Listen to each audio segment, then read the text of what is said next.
Here comes to us from the Allentown, Bethlehem area. This is Allentown Brew Works, or Bethlehem Brew Works, or Fegley's, whatever you want to call the brewery. I don't really know exactly what the name of this brewery is. It has three names, but they haven't seemed to decide on one. What it says on Beer Advocate is Allentown Brew Works, Hopsalutely, double IPA.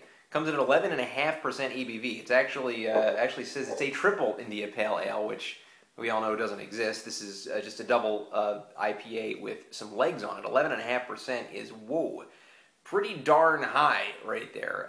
When I'm thinking about high octane double IPAs, usually I'm thinking of Hop Slam, of course, one of the best, probably the best I ever had is Hop Slam. Of course, Pliny the Younger is up there, I believe, around the same ABV.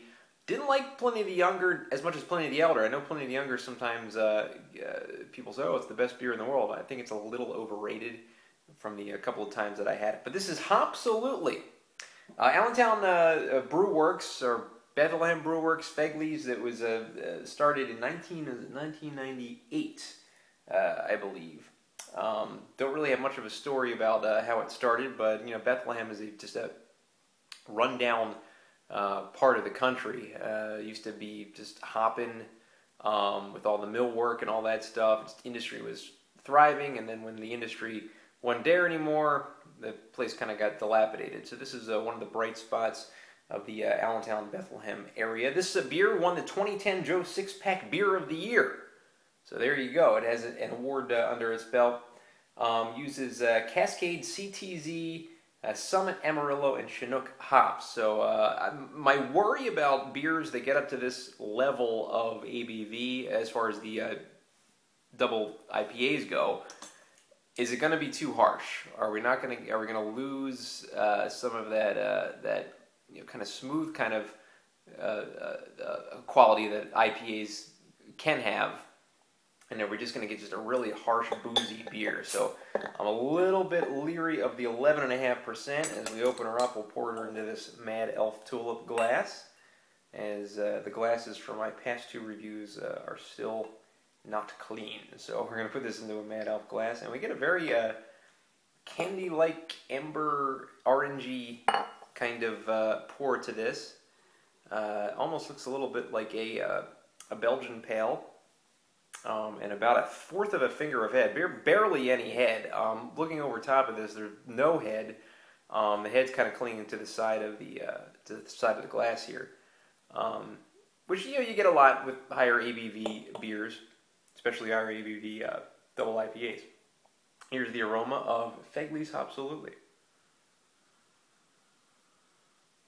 Strangely, a little more faint than I thought it was going to be.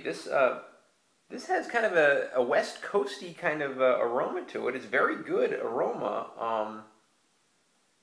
Almost smells like a Hop Slam. That citrusy kind of dank aroma. Not quite as pungent, maybe the aroma as Hop Slam is, but definitely getting a West Coasty, piney kind of feel to this to the smell of this beer. I'm kind of surprised by it. Let me taste Hopsalutely now.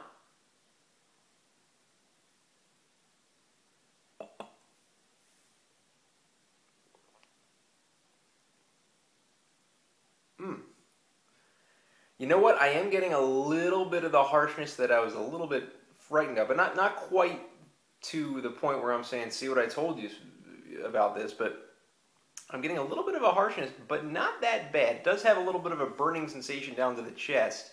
So the ABV definitely is there. It's not too harsh to where you're like, man, this is like ridiculous. But it's definitely there. It's not something that you're going to taste and go, man, this tastes like maybe a 7% IPA. It probably tastes like at least a 9.5, even though it's 11.5. So I'll knock off a couple percentage points for that as far as the ABV goes.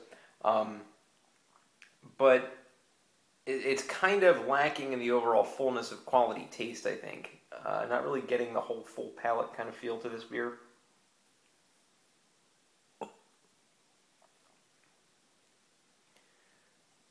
Like it hits you right away and then it kind of disappears.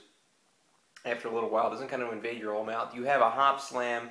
The hop slam is just all over. I mean, you can basically just feel the effervescence of the hop slam. This is kind of a little bit of a thinner kind of tasting beer, but not that bad. I mean, I'll tell you what, they did a pretty darn good job with an 11.5% double IPA of making it a little bit burning. I'm getting a little bit of burning sensation breathing in and out right now. I'm getting a little bit of an alcohol burn sensation. So as I mentioned, it's definitely there. But overall they did a good job. 11.5%. You know, why not make it an 11.5% beer? I guess. So overall, I'm going to give Allentown Brew Works Hopsalutely. I'll give this a 7 out of 10. The aroma really was a little bit too faint for my liking, and the taste was a little bit too harsh. The burning sensation I could probably do without. However, it does have that grapefruit note. It has that double IPA note. I mean, you know what you're getting into with this beer. So, henceforth, a 7 out of 10. Thank you.